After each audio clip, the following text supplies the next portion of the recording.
धनंजय मुंडे साहब तुम आगे बढ़ो, हम तुम्हारे साथ हैं।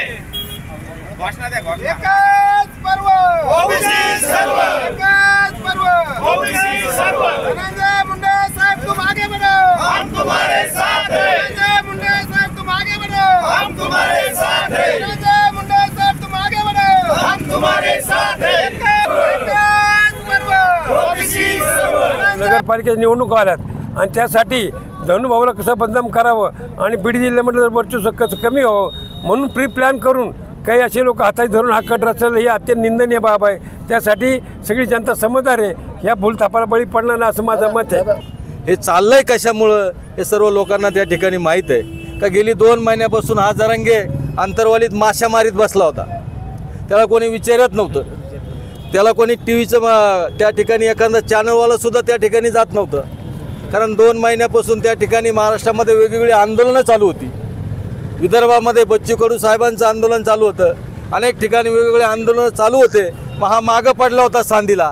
मग सांदीला पडलेल्या माणसाला जर पुढं यायचं परत, कारण चॅनलवाला तिकडे काय अंतरवालीत फिराना, तिथं बसल्या बसल्या फक्त माशासारखा हानीत होता, म्हणून हा त्यांनी एक केलेला स्टंट आहे, हा मीडियाचा एक स्टंट आहे असं मला या निमित्ताने म्हणायचं। पण स्टंट करीत असताना महाराष्ट्रात फक्त त्याला कोणीच दिसत नाही। महाराष्ट्रात फक्त त्याला बीड जिल्ह्यातील मराठवाड्यातील फक्त आमचे नेते धनंजय मुंडे साहेबांवर खालच्या भाषेत जाऊन टीका करायची। तुम्ही जर पाहिली असेल त्याची भाषा कशी आहे। अनेक नेत्याला, महाराष्ट्रातील मोठमोठ्या नेत्याला ज्यांनी 25 वर्ष 30 वर्ष आपलं राजकीय जीवन, सामाजिक जीवन या राज्यासाठी, या देशासाठी त्यांनी घातलेलं आहे, त्यांच्यावर पण एकदम खालच्या पातळीची टीका हा माणूस करतोय।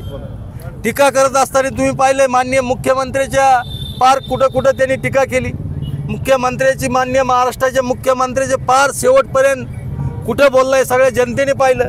अजित दादावर त्या ठिकाणी बोलले, शरद पवार साहेबावर बोलतोय, धनंजय आपल्या त्या ठिकाणी छगन भुजबळ साहेबाची तर विचारायची सोय नाही, आणि आमच्या मुंडे साहेबावर, पंकजाताईवर अनेक ठिकाणी त्या ठिकाणी वेगवेगळ्या खालच्या पातळीवर हा माणूस बोललाय।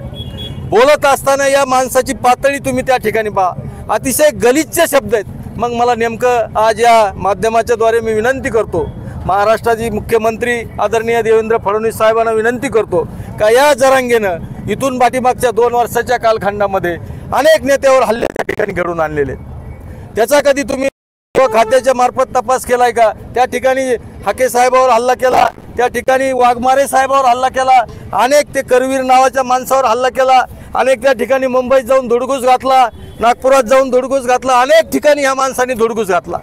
मग मला मुख्यमंत्री साहेबांना विनंती करायची का या लोकांनी जर या जरांगेने एवढं फूस लावून जर एवढे हल्ले केले असेल तर तुम्ही त्याच्या विरोधात काय कारवाई केली हे महाराष्ट्राच्या जनतेसमोर महाराष्ट्राच्या मुख्यमंत्र्यांनी सांगावं।